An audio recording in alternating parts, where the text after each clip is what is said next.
Namaste. Myself Reni Khurana, Assistant Professor, Faculty Physiotherapy and Diagnostics, JVN, Rajasthan. Today we are going to discuss about assessment and principles of therapeutic management of suprascapular nerve palsy. Before going to suprascapular nerve palsy, let's look about the anatomy of suprascapular nerve. Suprascapular nerve specifically arises from the superior trunk of the brachial plexus before the medial, lateral and posterior cords are formed. It is mostly comprised of nerve roots from C5 and C6. After leaving the brachial plexus, the suprascapular nerve passes under the trapezius and omohyoid muscles. After departing the brachial plexus, the suprascapular nerve courses laterally through the posterior cervical triangle, posterior to the clavicle, then across the superior border of the scapula and into the suprascapular notch. It then travels under the suprascapular notch and superior transverse ligament. Here it gives off a branch to the supraspinatus muscle and articular branches to the glenohumeral and acromioclavicular joints. The nerve then continues along the lateral scapula to the sphenoglenoid notch, passes under the inferior transverse ligament and enters the infraspinous fossa to innervate the infraspinatus muscle. Suprascapular nerve palsy is a relatively uncommon cause of shoulder pain and dysfunction, but can lead to significant disability. Injury to the suprascapular nerve generally occurs either through a traction injury or a compression mechanism. Suprascapular nerve injury most common and most frequently occurs at the suprascapular and sphenoglenoid notch. The suprascapular nerve gives motor branches to the supraspinatus distal to the suprascapular notch and proximal to the sphenoglenoid notch. Therefore, impingement at the suprascapular notch will affect both the supraspinatus and infraspinatus muscle, whereas impingement at the sphenoglenoid notch will only affect the infraspinatus. Now let's look about the clinical picture of injury. The classic history of a chronic traction type injury is that of an athlete or laborer who performs repeated overhead activities. However, suprascapular nerve palsy can present in an older population with retracted rotator cuff tears.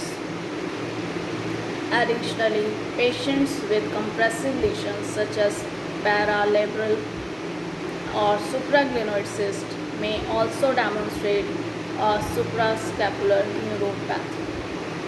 Most patients present with a progressive dull, burning or aching type pain in the posterolateral shoulder. Pain is frequently worsened with cross-body adduction and internal rotation. Subjective weakness in external rotation or abduction may be present. Patients can often recall a specific traumatic event with progressive worsening of symptoms. Depending on the site of suprascapular nerve injury, physical examination will be significant for weakness to resisted external rotation or abduction forward elevation with possible infraspinatus or supraspinatus atrophy present. Acromioclavicular joint and supraspinatus fossa may be tender to palpation with injuries localized to the suprascapular notch. Tenderness to palpation at the posterior superior joint line is typically associated with sphenoglenoid notch pathology. Patients may have a sensory disturbance along the posterior and lateral aspects of the shoulder. Patients may also have findings suggestive of other concomitant shoulder pathologies such as rotator cuff tear or a labral tear. Standard radiographs should be obtained to assess for bony causes of nerve compression. They can also be used to evaluate for other underlying shoulder pathology such as scapular fracture, glenohumeral subluxation, osteoarthritis, and location of humeral head as a marker for rotator cuff tear. A Stryker notch view may also be obtained to better visualize the suprascapular notch for patency. Magnetic resonance imaging can be particularly helpful in assessing amount of supraspinatus and infraspinatus atrophy, tracing the course of suprascapular nerve, determining soft tissue causes of nerve compression, and evaluating for other underlying pathology such as rotator cuff tear, labral tear. Compressive mass lesions such as paralabral ganglion cyst preferentially cause compression at the sphenoglenoid notch and can easily be detected by MRI. If there is suspicion for suprascapular nerve palsy, but imaging does not localize the pathology, additional diagnostic tests can be considered. A suprascapular nerve block may be performed by injecting local anesthetic into suprascapular or sphenoglenoid notch to assess for pain relief. Additionally, electromyography and nerve conduction velocity studies may also be used to assess the suprascapular nerve and localize pathology. Conduction delays are manifested as increased latency, and signs of denervation include fibrillations and diminished motor potentials. Now, what is about non-operative management of suprascapular nerve palsy? Non-operative management of suprascapular nerve palsy is the initial treatment. Patient should discontinue repetitive or aggravating overhead shoulder activity and being a physical therapy program consisting of rotator cuff and deltoid stretching and strengthening with scapular stabilization exercises. Non-surgical treatment may be attempted for up to 12 months, depending on the etiology of nerve injury and duration of the symptoms.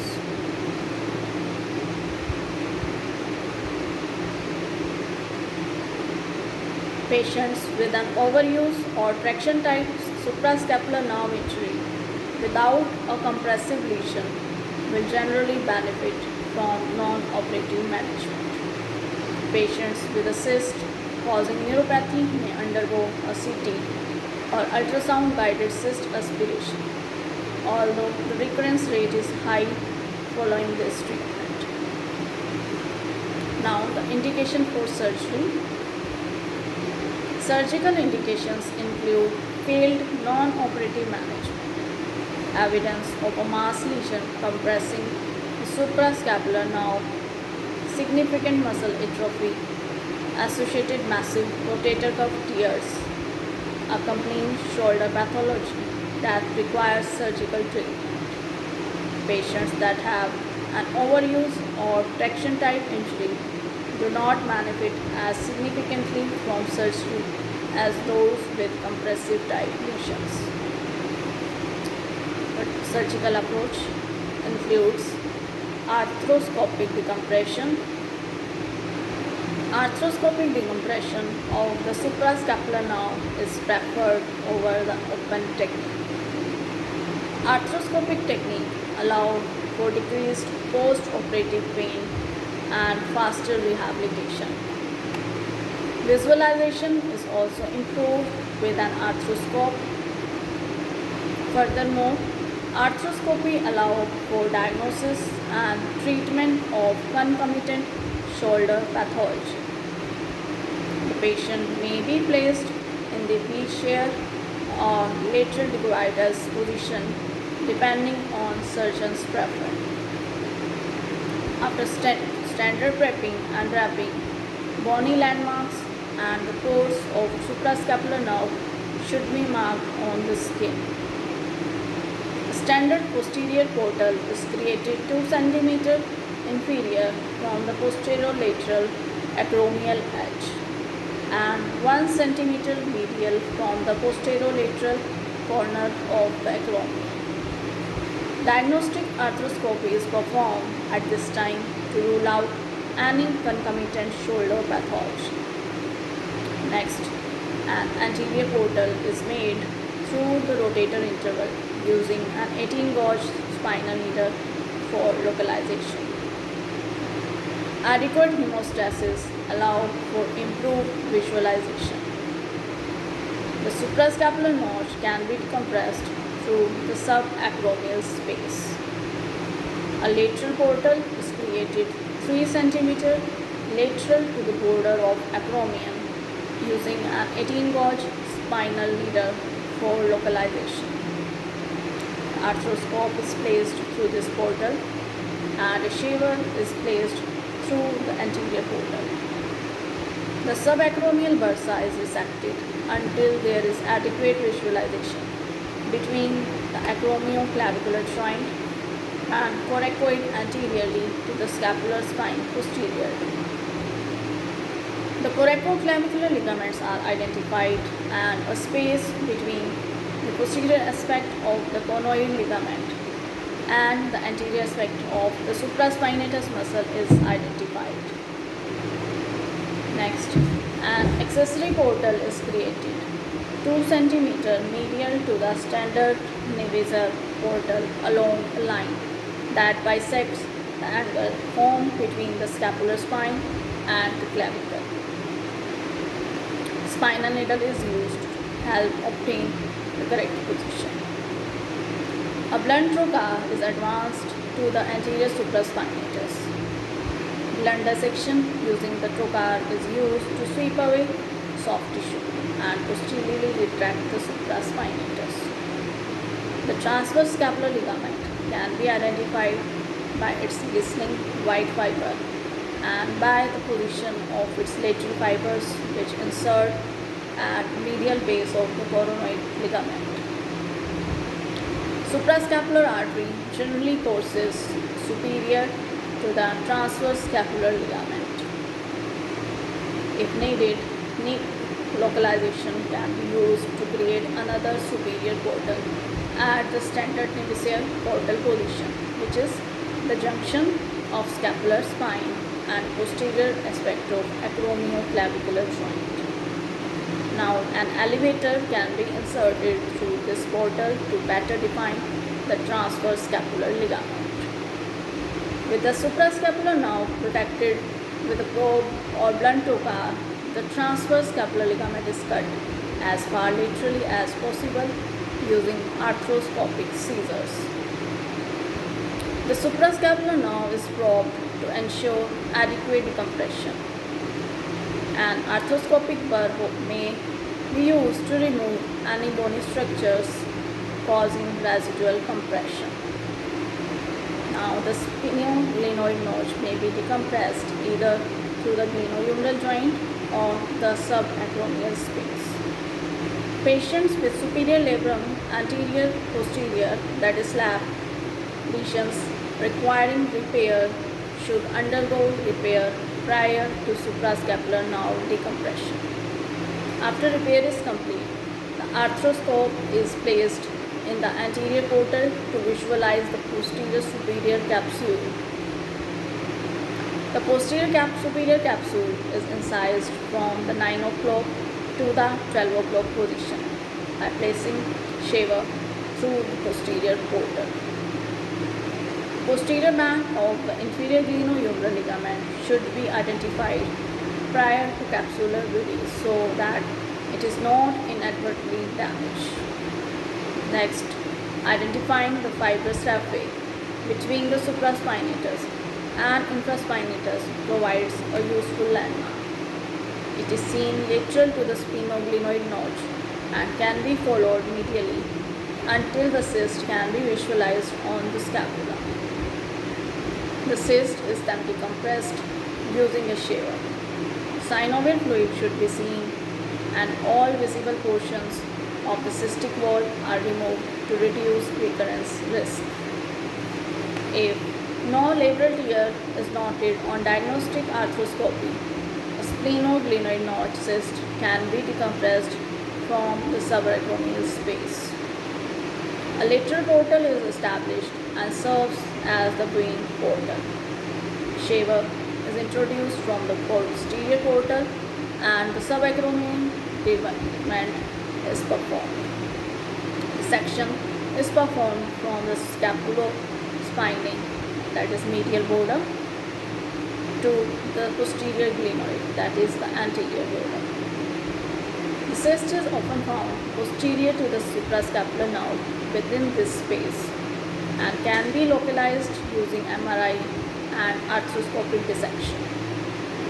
Shaver can be used to further debride any remaining soft tissue to allow for exposure of the splenoglenoid notch cyst.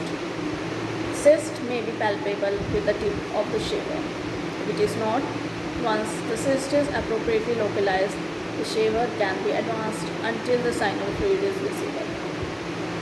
The subsequent debridement can then be performed with caution to avoid injury to the suprascapular nerve. The shaver should not be used along the scapular spine, as the suprascapular nerve lies directly on the scapula at the sphenoglenoid notch. The suprascapular vessels are located lateral to the nerve and closer to the glenoids.